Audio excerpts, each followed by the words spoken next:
Good morning guys, makulimlim na araw. So panibagong araw na naman tayo. So for today's video guys, meron akong nilagay na kon kagabi na pang trap para sa pangulang. Pinuntahan ko na ngayon. So inagahan ko na kasi sabi sa Google mga alas 10 hanggang maghapon uulan, kaya pumunta na ako ng maaga.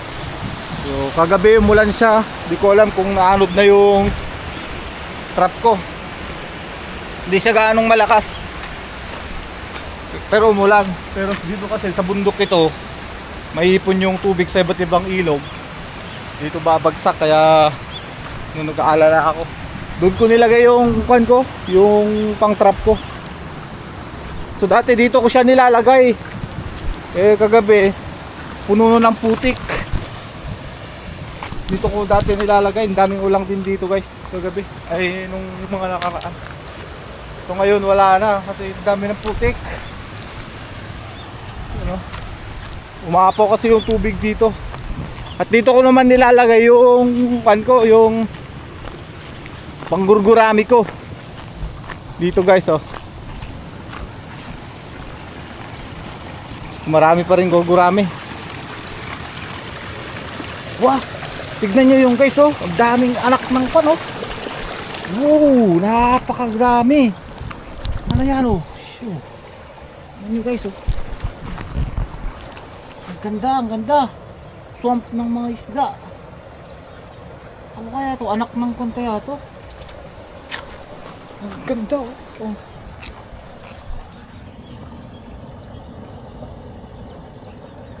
Ang rami. Ano kaya to? Anak ng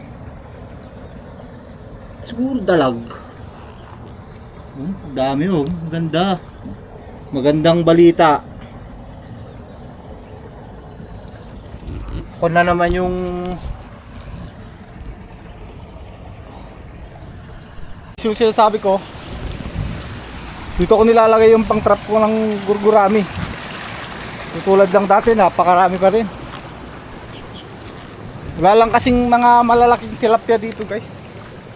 Kasi yung tulad ng sabi ko, nasa bundok ito, siguro hindi na nakakaakyat yung mga meron mga iilan dito, yung mga maliliit na karpa. Pero mga ang kanangkan, hirap huliin. Diyan marami ding mga maliliit na isda dyan. Doon sa banda doon, ewan ko lang kung marami ding tilapia doon. Wala kasing daanan doon sa part na yon. Diyan ko nakita yung mga mangingisda. Ewan ko lang kung saan sila dumaan. Kaya ewan ko kung may mahuhuli dyan. Napakarami Dito ko plano kagabi maglagay ng gurgura ng pang trap. Kaso ang iniisip ko kasi yung ulan pupunta dito. Nung nakaraan kasi dito ko nilagay, buti na lang tinali ko at nasa mabit doon. Dito dumadaan yung tubig. So yun guys, pupuntahan ko na yung nilagay kong trap ng bunog. Baka lumakas pa yung ulan. Alas 10 yung simula ng ulan. Sabi sa Google maghapon na yun. 9:26 na.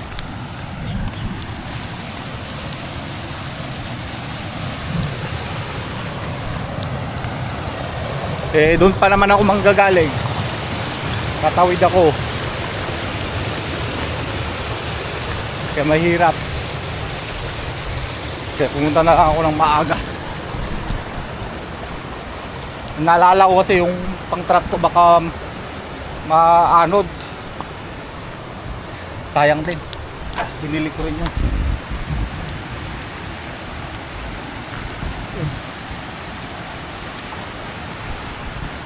Dito kagabi napakaraming ulang dito. Dito ko nilagay. Dito pala. Nilipat ko lang. Yan perfect kasi ito na bahay ng mga ng mga ulang. Kung may daming lumot kasi. Kung may kapingal sana dito maganda pa sana ang bahayan nila yan. Yan guys Dito ko nilagay yung pangkuan ko. Naubos na ata yung kanya.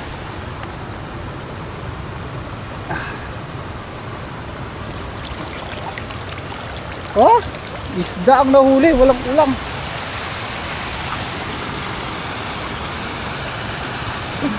Mga isda ang nahuli. Isa yung ulang. Naubos yung kanya.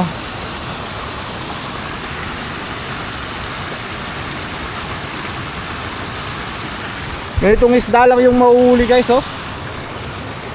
Ganito ng kalaki, hindi na lalaki. Ito, buntis na to, oh.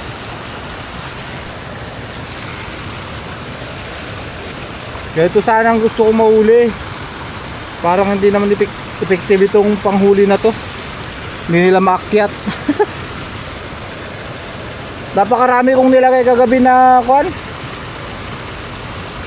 Sarap sana to pang kilaw, kaso kukunti lang.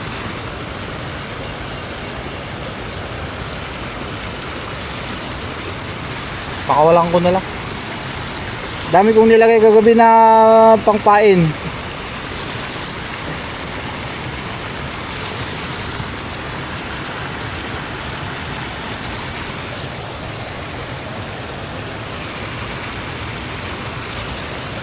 May mga isda, oh. Tuliro pa sila, oh. Mas maganda pa yung bote na pang trap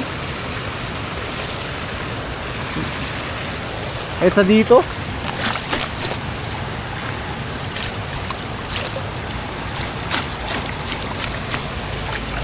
Tulad ng sabi ko, hindi ko pwedeng ulitin ngayon kasi yun nga, babadya yung malakas na ulan mamaya.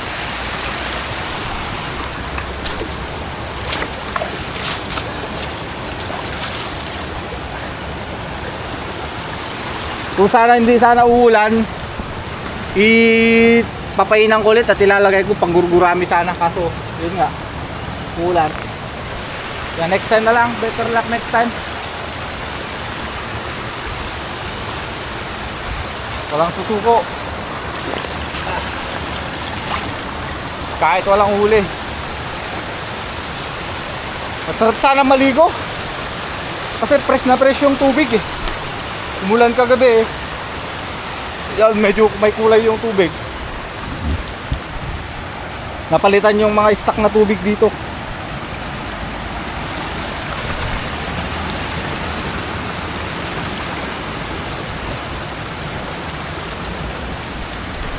Sigurado yan, napakalamig.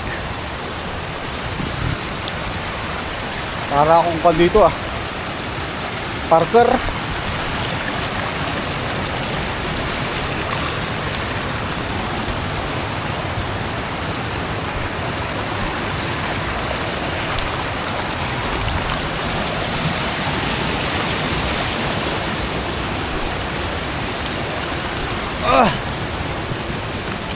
Nakakapakasarap maligo sana dyan. Yan, sa part na yan. Dito naman guys, pinuntang ko na dati dyan. Walang kan. Wala ding isdang malalaki.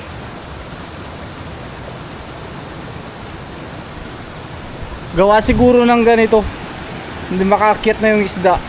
Kasi maraming ganito.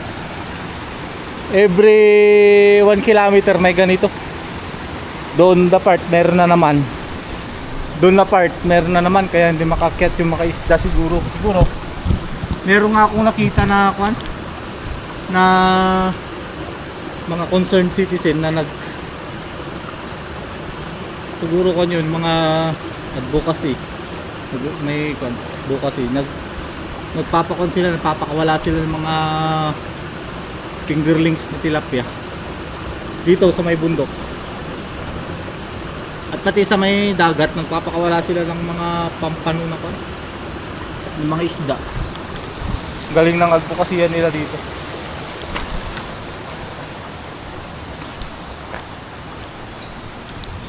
So yung susong pilipit, hindi pa ako makakuha dito.